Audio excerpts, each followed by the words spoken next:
नमस्कार मित्रों, मैं नंदिनी किस्से कहानी की दुनिया में आप सभी का फिर से एक बार हार्दिक हार्दिक अभिनंदन करती हूँ। दोस्तों, मैं उम्मीद करती हूँ आपको कामायनी पर मेरी प्रस्तुति पसंद आ रही होगी। आज कामायनी के कामसर के छठे भाग के साथ मैं आपके सामने प्रस्तुत हूँ। उसकी व्याख्या शुरू करने से पहले मित्रों, मैं आपसे अनुरोध करना चाहूँगी कि अगर आपने मेरे चैनल को अभी तक सब्सक्राइब नहीं किया है तो प्लीज़ उसे सब्सक्राइब कर दें, बेल आइकन दबा दें ताकि आपको मेरे नए वीडियो की नोटिफिकेशन मिल सके। पसंद आए मेरे चैनल को लाइक करिए, शेयर करिए अपने ज़्यादा से ज़्यादा मित्रों के साथ। तो मित्रों, आज हम शुरू करते हैं कामसर का छठा भाग। सब कहते हैं खोलो खोलो, छवि देखूंगा जीवन धन की, आवरण स्वयं बनते जाते हैं, भीड़ लग रही दर्शन की। अब यहाँ पर सुबह होने वाली है और मनु को ऐसा लग रहा है कि जितने भी ग्रह, नक्षत्र, तारे, चंद्रमा ये सब हैं, ये सब ने मानो एक झुंड बना लिया है।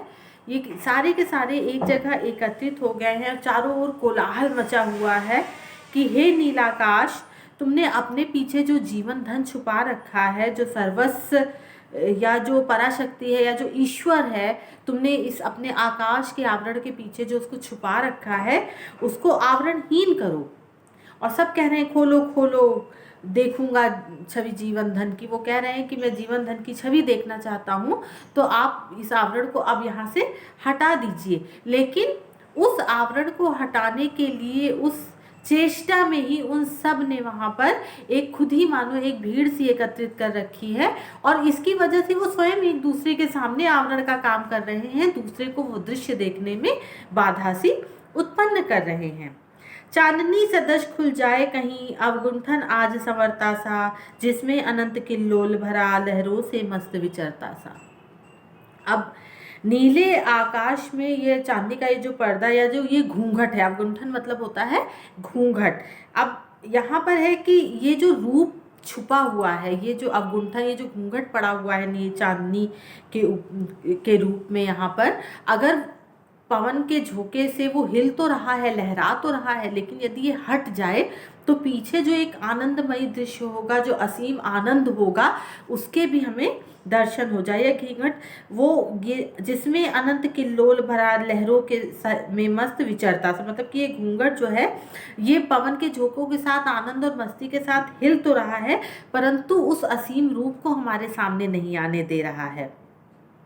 और वो ये कामना कर रहे हैं कि सहसा कहीं ये घूंघट जो है ये खुल जाए और जो चांदनी के समान उस आकाश में छाया हुआ है और जिसके पीछे उस सर्वस्व का रूप छुपा हुआ है, यदि कहीं से वो अवगुंठन हट जाए, वो पर्दा हट जाए, वो चांदनी छट जाए, तो हमें उस असीम रूप के दर्शन निश्चय ही हो पाएंगे।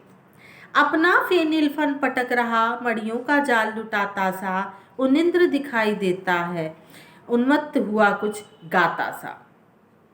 अब यहाँ पर जो घूंघट की तुलना है वो सर्प के फन के समान की गई है। यदि आप किसी सुंदरी का घूंघट देखें, वो उसके मुख पे जब घूंघट होता है और उसमें इस तरीके से जो ऐसे चुन्नटें सी पड़ी होती हैं और हवा के साथ जब वो हिलता है, तो यहाँ पे उस घूंघट की तुलना की जा रही है सर्प के फन के समान, कि मानो कोई सर्प का फन है और वो उसके चेहरे पर पड़ा हुआ है और जब जब वो हिलता है, जब वो हिलता है तो उनको वो ऐसा उसको उपमा दे रहे हैं कि वो जब हिलता है तो ऐसा मालूम होता है कि जो सर्प है वो गुस्से से उसने अपना फन पटका है और उसमें से जो झाग निकला है, उस झाग को वो कहते हैं मड़ियों का जाल लुटाता सा। तो वो यहाँ पे ये उपमा दे रहे हैं कि जब ये हिलता है तो चांद तारे के रूप में एक जाल सा बिछ जाता है, चारों ओर बिखर जाता है। तो और ये जो चांद तारे बिखरे हुए हैं, ये मानो कि उसने मणियाँ लुटा दी हैं, जो सर्प है उसने मणियाँ लुटा दी और ये चांद तारे के रूप में यहाँ पर बिखर गई हैं। लेकिन वहीं पर ये जो सर्प के फन की इन्होंने जो घूंघट से किया है, लेकिन वो कहते हैं कि ये जो घूंघट है ये बहुत सचेत है। उनिंद्र मतलब सचेत, ये बहुत सचेत है और बहुत ही आवेश में, बहुत वेग में कुछ गा रहा है। मतलब पवन के झोंके के साथ वो जो घूंघट हिल रहा है, आकाश में ये जो चांदनी हिल रही है, बादल हिल रहे हैं, उनकी जो इन्होंने तुलना जो घूंघट से की है। तो अब ये कह रहे हैं कि अत्यंत वेग के साथ झूम रहा है, पवन के जोर के साथ ये झूम रहा है यह घूंघट, और किसी अदृश्य का मानो ये गुणगान किए जा रहा है, किसी अदृश्य के का गुणगान कर रहा है, उसके बारे में गा रहा है। लेकिन साथ ही साथ ये बहुत सचेत है, ये बहुत सजग है, ये अपने आवरण को हटने नहीं दे रहा है, ये अपने घूंघट को हटने नहीं दे रहा है, और उस अदृश्य को, उस असीम आनंद वाले रूप को सामने नहीं आने दे रहा है। जो कुछ हो मैं न संभालूंगा इस मधुर भार को जीवन के, आने दो कितनी आती हैं बाधाएं अब संयम बन के। अब वो कह रहे हैं कि अब मनु का जो हृदय है वो थोड़ा थोड़ा ना सांसारिक सौंदर्य की ओर आकर्षित हो रहा है। श्रद्धा ने जो उनको प्रणय निवेदन किया, उसके बाद उनका हृदय थोड़ा तो नर्म पड़ा ही था, थोड़ा तो सॉफ्टनेस उनके अंदर आई ही थी, लेकिन अब ये जो प्रकृति का सौंदर्य है वो उनको अपनी ओर आकर्षित कर रहा है।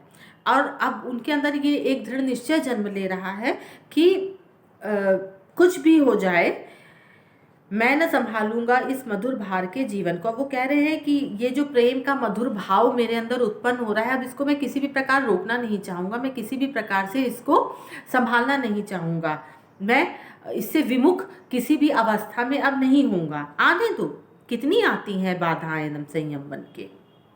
अब वो कह रही हैं कि अब कोई भी बाधा आ जाए, मैं इस प्रेम भार को तिरस्कृत नहीं करूँगा, इसको ठुकराऊँगा नहीं, मैं इसको ग्रहण करूँगा, मैं इनको दमन नहीं करूँगा।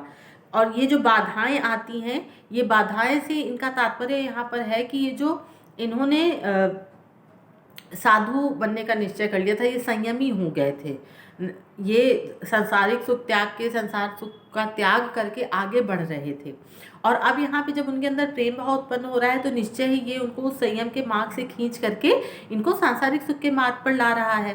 तो अब वो कह रहे हैं कि अब मैं प्रेम के मार्ग पर ही आगे बढ़ूंगा, मैं प्रेम को ग्रहण करूंगा, इस सांसारिक सुख और सौंदर्य को ग्रहण करूंगा, और ये जितनी भी ये जो दमनकारी प्रवृत्तियां मेरे अंदर हैं, मैं इनको अपने प्रेम मार्ग में बाधा बनकर नहीं आने देगा। चाहे कितनी भी मेरा अंतर मन मुझे इस बात की प्रेरणा दे कि मुझे इनका दमन करना है, मुझे इनके दमा देना है, मैं अब इस दमनकारी वृत्ति का ही दमन करूंगा। नक्षत्रों तुम क्या देखोगे इस उषा की लाली क्या है, संभल भर रहा है उसमें संदेहों की जाली क्या है। अब वो यहाँ पर मनु कह रहे हैं कि ये जो नक्षत्र हैं, और ये यहाँ पे नक्षत्रों की जो तुलना है वो की गई है संयमी जो ज्ञानी व्यक्ति होते हैं उनसे की गई है। अब वो कह रहे हैं कि नक्षत्रों तुम क्या देखोगे उषा की लाली क्या है। अब चूंकि नक्षत्र जो हैं वो तो सिर्फ रात्रि में ही आते हैं, वो अगर उषा का आगमन हो जाएगा, सुबह हो जाएगी, तो आप नक्षत्र नहीं देख सकते हैं। तो उसी प्रकार वो कह रहे हैं कि नक्षत्र तुम क्या जानोगे कि ये उषा की लाली है, सुबह का जो सौंदर्य है वो क्या होता है। और इस मतलब कि हे साधु व्यक्ति, हे संयमी व्यक्ति, हे सांसारिक सुखों को त्याग चुके हुए व्यक्ति, तुम क्या जानोगे कि सांसारिक सुख क्या है, सांसारिक सुख क्या होता है। जिस प्रकार जो नक्षत्र हैं वो कभी उषा की लालिमा या सुबह को नहीं देख सकते, क्योंकि इन दोनों का एक साथ उपस्थित होना संभव ही नहीं है। इन दोनों का एक साथ अस्तित्व में होना, अस्तित्व तो होता है लेकिन एक साथ दोनों का दिखाई देना वो संभव नहीं है, एक आएगा तो एक जाएगा। तो उसी प्रकार संयमी और जो ज्ञानी व्यक्ति होते हैं वो क्या जाने कि सांसारिक सुख क्या होता है, सांसारिक सौंदर्य क्या होता है, इसीलिए वो उसके अस्तित्व पर भी संदेह करते हैं। संकल्प भर रहा है उनमें संदेहों की लाली क्या है।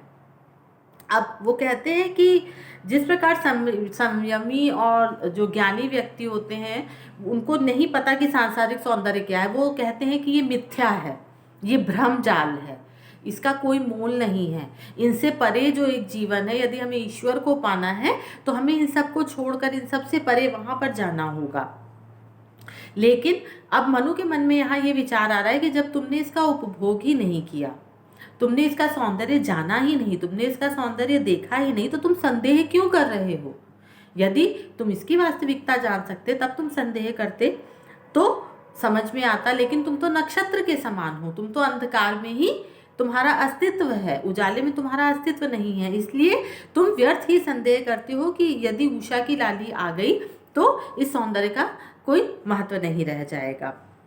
और ये कहते हैं, मनु कह रहे हैं कि तुम्हारा ये जो संदेह है ये व्यर्थ है, ये निराधार है, इसका कोई भी मूल्य नहीं है।